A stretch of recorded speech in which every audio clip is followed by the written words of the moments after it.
गौरीपुत्र गणपती, जगत चालक जगत प्रभू भगवान रामचंद्र, जगत चालक जगत जननी सद्बुद्धी आई साहेब सीतादेवी, राम भक्त हनुमानजी, गुरुवर्य भगवान बाबा आणि या ठिकाणी सगळे जमलेले माझे रामभक्त आणि राम भगिनी यांच्या चरणी विनम्र अभिवादन करून कथेला सुरुवात करतो. संत सज्जना साष्टांग नमन, श्रोते जना शिलोटांगन, करावया कथा निरूपण, ज्ञानदान मद द्यावे. प्रभो तुम्ही महेशाची आमूर्ती, मी तव दुरार्जित शे भक्ती, बोल जरी गंगावती तरी स्वीकारा की. कथा किती गोड आहे. कथा माझ्या भगवान रामचंद्र प्रभूची कथा आहे. माझ्या भगवान रामचंद्र प्रभूचं कार्य परिपूर्ण करण्यासाठी अस्तर या दिशेला गेलेले सगळे वानर आहे. नळ नीळ जांबवंत अंगद आणि हनुमंत जेव्हा अस्तर त्या गुहेमधून अस्तर आहे आणि पक्षी फळ तुळशीमध्ये घेऊन येऊ लागले. ते हनुमानजीने बघितलं आणि हनुमानजीने सांगितलं, बाबा तुम्हाला क्षुधा भूक लागली, तहान लागली, तर सगळ्याचं निवारण करण्यासाठी, कारण आपल्याला आपला जगत चालक जगत प्रभू माझ्या भगवान रामचंद्र प्रभू आणि या ठिकाणी असताना बुद्धी दिली आणि अशा प्रकारचं या ठिकाणी तुमच्या क्षुधेचं आणि ताणेचं निवारण करण्यासाठी आता वेळ लागणार नाही. अशा प्रकारे असणारे माझे राम भक्त हनुमानजी आणि त्या वानरा बरोबर बोलले, बाळा बोला. ऐसे विनविले हनुमंता, भवगी चरणी ठेविला, आम्हाची जीवदाता, प्राण रक्षिता तू आम्हा. कारण सगळ्या वानरांनी काय केलं, हनुमानजीच्या पायावर दंडवत केला. शरण शरण हनुमंता, तुझा राम दूता, काय भक्तीच्या त्या वाटा, मददावाव्या सुभटा. बघा ना, बुद्धिमत्ता वरिष्ठ सांगितलंय हनुमानजी आहे. कारण असताना आम्हाला आमच्या बुद्धीचा असताना बुद्धिदाता बाबा तू आहेस. सगळ्यांनी असताना वानरांनी आणि हनुमानजीच्या पायावर साष्टांग दंडवत घातला, बाळा बोला. तू तव सर्वार्थी आगट, सत संगमा श्रेष्ठ, आम्हा बांधिना संकट, तू वरिष्ठ रक्षिता. कारण असताना सांगितलं, वानरांनी सांगितलं, संताच्या संगती मनोमार्ग गती, आकडावा श्रीपती पंते. कारण तुझ्यासारखा महान संत आमच्या बरोबर आहे. कारण त्याच्यामुळे आम्हाला काही भीती नाही.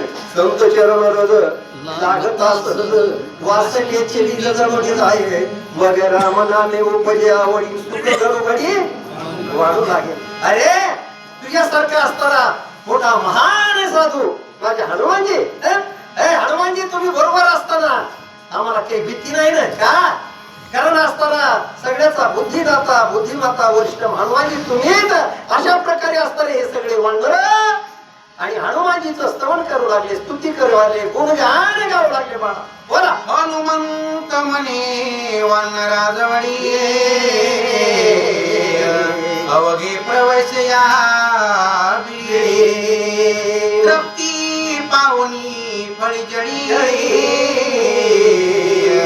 जनक बाई सोय सोडून.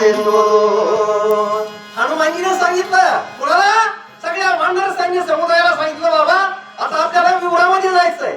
या ठिकाणी तुम्हाला फळ खायला मिळतील, पाणी प्यायला मिळाल आणि असताना जेव्हा तुम्ही तृप्त होता, तुम्ही जी क्षुधेने अशा प्रकारे असताना आणि क्रश झालेले आहात, त्याच्यातून तुमची मुक्तता होईल आणि आपण नंतर असताना जगत चालक जगत जननी सद्बुद्धी आई साहेब सीतादेवीचा आणि शोध करू. अशा प्रकारे असताना माझ्या हनुमानजी आणि वानराला बोलले, बाळा बोला. ते देखून या विवर बजिले वानर वीर, भितरी गडगुंग अंधार, रविचंद्र भासिना.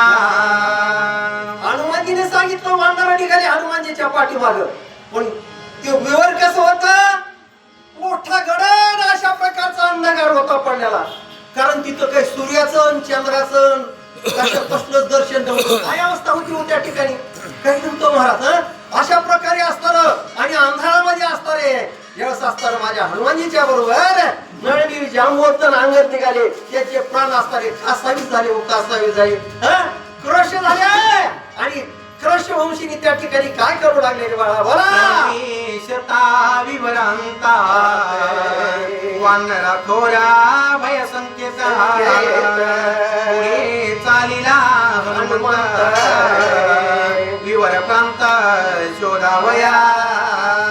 बघा ना, मार्ग लावून गेले आधी आणि दयांनिधी संत ते माझे हनुमानजी मोठा महान संत होते हो. हनुमानजी संत होते, हनुमानजी पुढे चालतात. सगळे हे वानर शंभू हे त्यांचे हनुमानजीच्या पाठीमागे जाऊ लागले. पण त्यांनी असताना पाणी नव्हतं, अन्न नव्हतं, कारण बरेच दिवस आणि उपाशी होते. क्षुते देणे असताना जीव क्रशित झालेले होते महाराज. अशा प्रकारची अवस्था कुणाची त्या ठिकाणी असणारी वानराची झालेली होती. त्यांनी काही दिसाना अशा प्रकारची असणारी वानराची अवस्था ही झालेली माझ्या हनुमानजीने बघितले रे बाळा, बोला. येरंचा धरुणी हात वानर हनुमंता कवळीत प्रवेशले विवरांत भयभीत अवधारी.